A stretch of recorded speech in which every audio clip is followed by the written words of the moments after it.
For thousands of years, almost everything that moved between east and west passed through one country, Afghanistan.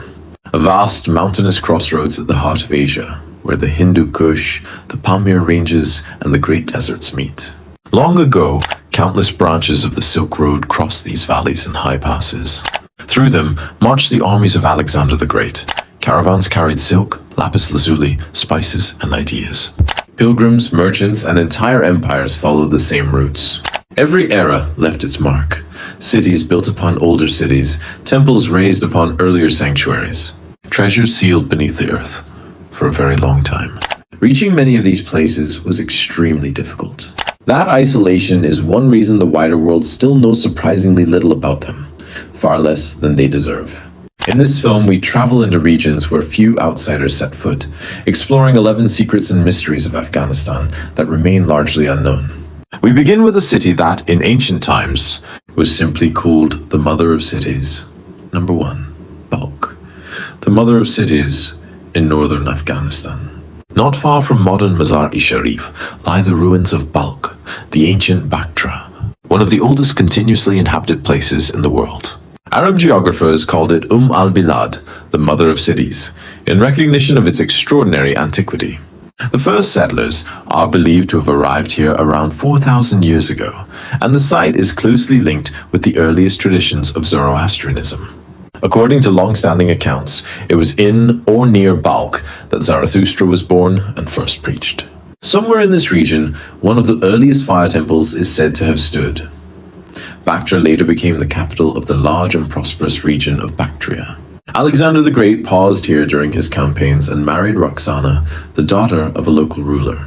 In the centuries that followed, the city grew into a major center of Buddhism. Nearby stood the famous Nava Vihara monastery, whose reputation reached so far that Arab writers recorded its fame. Local tradition also holds that in the year 1207, Jalal ad-Din Rumi was born in Balkh. During the height of the Silk Road, some accounts claim that as many as 1 million people lived in and around the city. An ancient Chinese traveler noted that the markets of Balkh offered goods from every corner of the known world. Even the city's name has generated legends. A few researchers have tried to connect it with the mythical Shambhala through the phrase Shamsi Balkh, the Bactrian Temple of the Sun. Over its long history, Balkh became a stronghold of successive religions, Zoroastrianism, Buddhism, and later Islam, each leaving its own sanctuaries behind. In 1262, the Venetian traveler Marco Polo passed through the region and still described Balkh as a noble and great city, even though its greatest days were already behind it.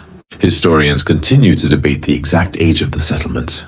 With every new excavation, the origins seem to recede further into the past. Today, the remains stretch across a wide landscape of ruined mud brick walls and towers. Among them stand two quite witnesses to former greatness. The Nokombad Mosque, with its 9 domes, is regarded as one of the oldest Islamic monuments in the country, dating to the 9th century. Its columns still carry delicate mud-carved decoration. Nearby rises the turquoise shrine of Khwaja Abu Nasr Parsa, crowned by an enormous ribbed dome. The carved ornamentation of Nokombad can still be examined. Yet almost no one remains who can fully read the complete story these ruins once told. Number 2. The minaret of Jamwal Balkh lies openly across the northern plains. The next wonder remained hidden for centuries, so thoroughly that even within Afghanistan itself, its existence was nearly forgotten. Deep in the mountains of Ghor province, where the Jam River meets the Hari Rud, a slender tower rises between steep slopes. It stands approximately 65 meters high. Built around 1194 under the Qurid dynasty, the minaret of Jam is one of the tallest ancient brick minarets in the world. Its entire surface is covered with extraordinarily fine carved brick decoration, interrupted by a band of turquoise tiles that carries an entire Quranic surah. Inside the tower, 2 spiral staircases wind around each other as they climb toward the top. The Ghurids, under whose rule the minaret was raised, controlled a vast kingdom that stretched from Persia deep into the Indian subcontinent. The tower was almost certainly intended as a monument to that power. Yet for centuries, almost no one outside the immediate region knew it existed. The gorge is so remote and difficult to reach that the structure simply vanished from wider memory. The outside world first learned of it in 1886 during the work of a boundary commission. The earliest photographs were taken in 1943, and the first European scholar known to have reached the site was the French archaeologist André Maric in August 1957. The greatest remaining mystery is what once surrounded the tower. Many researchers believe this was the location of the legendary Firozka, the lost summer capital of the Gurids. Others doubt that such a narrow mountain gorge could ever have contained a major city. The ruins scattered around the minaret remain largely unexplored. Near the tower, investigators have noted traces of a palace, fortifications, an ancient water reservoir, and an old cemetery containing Hebrew inscriptions, possible evidence of a Jewish community that once lived here and later disappeared. In 2002, the Minaret of Jam became Afghanistan's first site inscribed on the UNESCO World Heritage List. It was immediately placed on the list of World Heritage in danger. The rivers continue to erode its foundations, and each year the tower leans a little farther. A solitary structure in the mountains, a monument the world lost for nearly 800 years, and one whose full story has still not been completely deciphered. Number 3. The Blue Lakes of Bande, a mere several mountain ranges away. Nature has concealed something almost impossible to expect in this dry and rugged country, a chain of intensely blue lakes. In central Afghanistan, in Bamiyan province, at an altitude of roughly 3,000 meters in the Hindu Kush, 6 deep lakes lie one after another, their water an almost unnatural turquoise. These are the lakes of Bande Amir. What holds them in place is not concrete or any human-built dam, but natural stone barriers. Over enormous stretches of time, mineral-rich water deposited travertine, a form of limestone, gradually building walls between the lakes that in places reach about 12 meters in height. When the water overflows these natural dams, delicate waterfalls spill across the stone. The lakes stretch across the grey rocky landscape like vast mirrors. The largest, Bande Zulfikar, extends for several kilometers. The deepest, Bande Haibat, reaches an average depth of around 150 meters. The smallest, Bande Penir, measures roughly 100 meters across. The mineral content of the water produces the intense electric blue color that shifts with the sky, moving from turquoise to deep sapphire. Because of these otherworldly landscapes, the region is sometimes called the Grand Canyon of Afghanistan. In 2009, Bande Amir became the country's first national park. The name is traditionally translated as the Dam of the Commander and is associated with Ali. According to a local tradition, these natural dams were created through a miracle performed by Ali, the son-in-law of the Prophet Muhammad. Along the shore of one of the lakes stands a small shrine that pilgrims continue to visit. 6 blue mirrors at 3,000 meters above sea level, held together not by human hands but by water, turn to stone. Number 4. The Greek city of northern Afghanistan. Now we travel to the far north, to a river on the Afghan frontier where a city once stood that, by conventional expectations, should never have existed in this place, a genuine Greek polis. In Takhar province, at the confluence of the Panj, the Upper Amu Darya, and the Kocha River, archaeologists uncovered something extraordinary. In 1964, a French team led by Daniel Schlumberger excavated the remains of a complete ancient Greek city. They found a theater capable of seating nearly 6,000 spectators, larger than the Greek theater at Babylon, along with a gymnasium, Corinthian columns, temples, a palace, an arsenal, Greek inscriptions, and coins bearing the image of Zeus. Greek and Macedonian settlers founded the city during the early Hellenistic period, shortly after the campaigns of Alexander the Great, toward the end of the 4th century BC. It stood more than 4,000 kilometers from Athens, a fragment of Greece at the edge of the known world. The city's original Greek name has been lost. Some scholars have suggested it may have been the legendary Alexandria on the Oxus, one of the many foundations associated with Alexander's eastern campaigns. The most astonishing discovery, however, lay beside the city's sanctuary. Someone had carved the famous Delphic maxims, the same wise sayings linked with the Oracle of Delphi in Greece. According to the accompanying inscription, they had been brought across half the known world by a man named Clearchus, who, in one interpretation, was connected to the philosophical school of Aristotle. The purpose was explicit: to carry Greek wisdom to the distant frontier of Asia.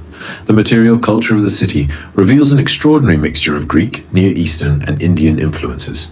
Its discovery forced scholars to reconsider how far east Hellenistic civilization had actually spread. Unfortunately, during the turbulent transition between the 20th and 21st centuries, the archaeological site was heavily disturbed and looted before it could be fully studied. Yet what had already been recovered remains astonishing. A Greek theatre, the words of the Oracle of Delphi, 4,000 kilometers from Greece.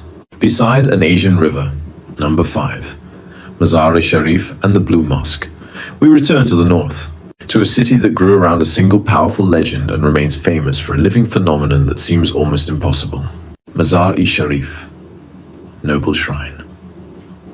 At its heart stands the Blue Mosque, the shrine of Hazrat Ali, one of the places where tradition holds that Ali, the cousin and son-in-law of the Prophet Muhammad, is buried. According to the story, his followers feared that his resting place might be disturbed and therefore secretly carried his remains far to the east. Centuries later, around the 11th century, a local ruler is said to have seen the location in a dream.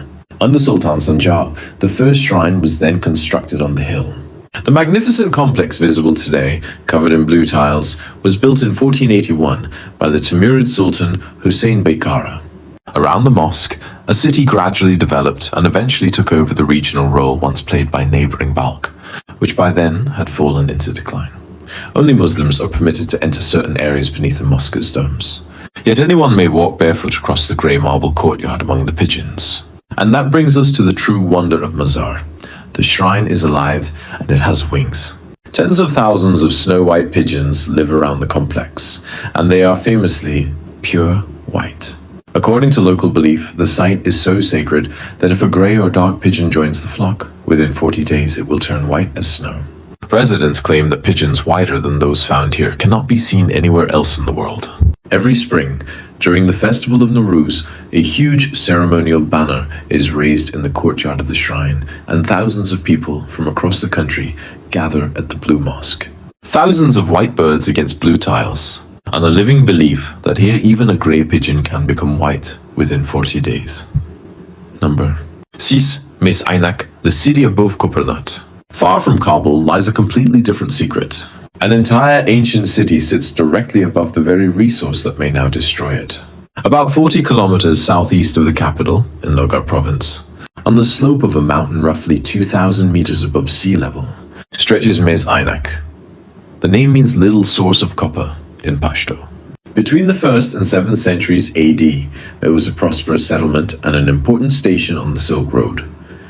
Across 19 archaeological sectors, researchers have uncovered Buddhist monasteries, stupas, fortifications, a citadel, and even an ancient fire temple. Alongside these religious and administrative structures lay ancient copper mines, smelting workshops, coins, frescoes, and hundreds of artifacts. Because of its size and historical importance, the site has sometimes been compared with Pompeii and Machu Picchu. A French geologist rediscovered the location in the early 1960s. There is a striking irony here. Copper was already being extracted at this place in antiquity. 2,000 years later, modern miners have returned for the same metal. The problem that has made Mes Aynak one of the most tense archaeological situations of our time is simple. The entire ancient city sits above one of the world's major copper deposits. That fact has turned excavation into a race against time. Archaeologists have worked under intense pressure to recover as much of the ancient settlement as possible before industrial mining reaches the ore beneath it. Thousands of finds have already been transferred to the Kabul Museum. The largest pieces are still being conserved on site. Yet only about 1/10 of the ancient city has been studied. Beneath the Buddhist layers lie traces of even older and still poorly understood settlements. An entire city stood for 2,000 years on top of a mountain of copper. And now it is part of a contest to see what can be brought to light before it is lost. Number 7. The sealed rooms of Bagram. The next mystery was not found in an open field or high in the mountains. It was discovered behind walls that had been completely sealed. About 60 kilometers north of Kabul, at the confluence of two rivers, stood the ancient city of Kapisa, now known as Bagram. It served as one of the capitals of the Kushan Empire and sat directly on the Silk Road. During the 1930s and 1940s, French archaeologists excavating a large building uncovered two rooms that someone had deliberately sealed with brick. Those chambers had remained closed for nearly 2,000 years. Inside lay a treasure that astonished the world: Roman glass and bronze from the Mediterranean, finely carved ivory from India, the famous Bagram ivories, extraordinary decorative furniture pieces, Chinese lacquerware, and gypsum medallions depicting scenes from Greek mythology. Luxury objects gathered from Rome, India, and China had been gathered in one place. It was as if someone had frozen a snapshot of the entire ancient trade network and then hidden it behind a wall. Who sealed the rooms and why? No one knows with certainty. One theory suggests they were the storage chambers of a wealthy merchant. Another proposes that the rooms were a treasure concealed during a period of crisis whose owner never returned. A third possibility is simply that the chambers were forgotten for centuries. Some researchers have also connected the ancient city of Capisa with another Alexandria, founded in the region after Alexander's campaigns. The objects were transferred to the Kabul Museum and became one of the major symbols of the Silk Road. Two sealed rooms hidden for 2,000 years, and inside them, Rome, India, and China at the same time. Number 8. Herat, the Pearl of Khorasan. We travel west to a city once called the Pearl of Khorasan, where slender towers covered in blue tiles still reach toward the sky. Herat was one of the great cities of the medieval East. It became the capital of the Timurid kingdom and the birthplace of the famous Herat school of miniature painting, where the celebrated master Bayezid worked. Above the old city still rises the ancient fortress of Qala Ikhtiyaruddin, whose walls preserve memories of the centuries before the Mongol invasions. At the heart of Herat stands the Great Friday Mosque, founded around 1200 by the Ghurid ruler Ghiyat al-Din. It is enormous, approximately 96 by 75 meters, and is covered from top to bottom with brilliant glazed tiles. It is no surprise that Herat is sometimes described as a living museum of tile art. Inside stands a gigantic 15th century bronze cauldron, cast and decorated with elaborate motifs. For centuries, it was used to prepare a festive sherbet distributed among the people. Master tile workers covered buildings with mosaics made from thousands of tiny glazed pieces, creating endless patterns and inscriptions. The true architectural wonder, however, stands slightly outside the city. The Musalla complex, a magnificent ensemble of mosque, madrasa, and mausoleum constructed between 1417 and 1438 by order of Queen Gauhar Shad, wife of Shah Rukh, under the architect Kavam al-Din Shirazi.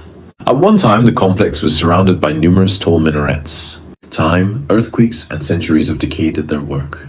Only a few slender towers survived, and all of them lean noticeably. These towering, slightly tilted columns, still covered in tiles and retaining fragments of turquoise glazing, are among the last witnesses to one of the most beautiful architectural ensembles of the medieval world. A queen ordered it built. Century after century, it slowly disappeared. Only a handful of leaning turquoise towers remain of the palace, the madrasa, and the mosque that once stood among them. Number 10. The Wakhan Corridor and the Roof of the World. Now we leave the cities and treasures behind and climb toward the place where almost everything seems to end, the Roof of the World. In the far northeast, a narrow strip of Afghan territory stretches like an extended finger between enormous mountain ranges toward China. This is the Wakhan Corridor. Wedged between the Hindu Kush, the Pamir, and the Karakoram, it remains one of the most isolated regions on Earth. Long ago, one of the most difficult sections of the Silk Road passed through these valleys. In 1271, Marco Polo traveled the route on his way to China. He wrote that the mountains were so high that birds could barely cross them, and that the cold was so severe that fires seemed to burn differently and gave almost no warmth. After Marco Polo, only a handful of travelers ventured into these mountains over the centuries. One of them was the explorer Przewalski. High in these valleys, where only a few thousand people live across the entire region, lies Lake Chakmakdin, near the point where some of Earth's greatest mountain systems nearly meet, the Himalayas, the Hindu Kush, the Pamir, the Tian Shan, the Karakoram, and the Kunlun. From these heights rises one of Asia's great rivers, the Amu Darya, the ancient Oxus. Here also lives the Marco Polo sheep, a large wild ram with enormous twisted horns. named in honor of the traveler who was among the first to describe it.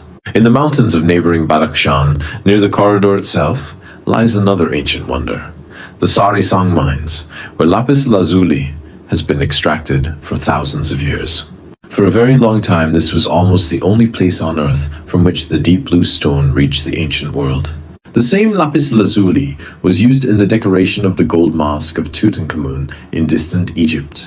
Centuries later, European painters ground the stone into the priceless blue pigment known as ultramarine. Very few people reach these places even today, and in many ways, they look almost exactly as they did 1,000 years ago. A narrow strip of land beneath the sky, a place where a great river is born, and a landscape that after a millennium has changed remarkably little.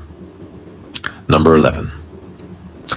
The oil paintings of Bamiyan. Finally, we return to the Bamiyan Valley, not to the monuments everyone has heard about, but to what was hidden inside its rocks and what has helped rewrite a chapter in the history of world art. The cliffs of Bamiyan are filled with hundreds of caves, carved by human hands, entire honeycombs of chambers, cut directly into the stone. Between approximately the 2nd and 7th centuries, Buddhist monks lived, prayed, and painted the walls of these caves. The valley stood on an important Silk Road route and became a major pilgrimage destination where travelers from across Asia gathered. For a long time, the paintings were regarded simply as beautiful, but largely forgotten frescoes at a crossroads of the Silk Road. Then, in 2008, a team of Japanese scientists studying the murals made a discovery that astonished art historians around the world.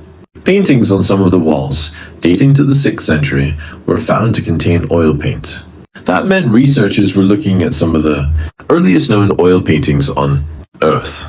Until then, the invention of oil painting had generally been associated with European masters of the early 15th century.